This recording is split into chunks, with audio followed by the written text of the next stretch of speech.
So they're called the BRCA1 and BRCA2, and you inherit them from one of each of your parents.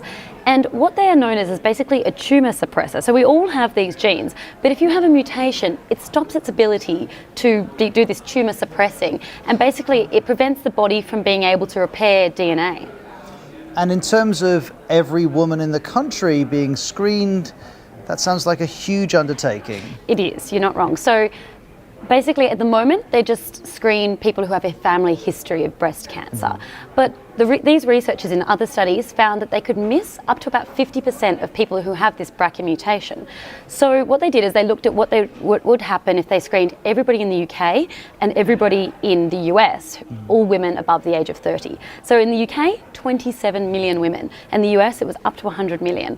And basically, what they were looking at is whether or not it was cost effective and whether or not it was likely to be effective in terms of preventing cancers and saving lives.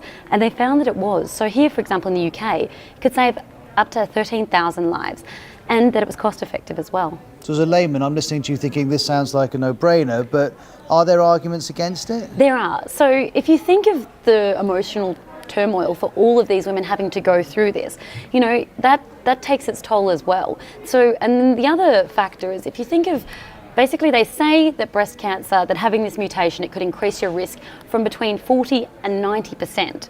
But that's a huge difference. These risk estimates are huge. So that's another con in terms of everybody doing it. And another one is it's based on modelling. So for example, the researchers said, okay, 70% of people, 70% of women would take up this genetic testing.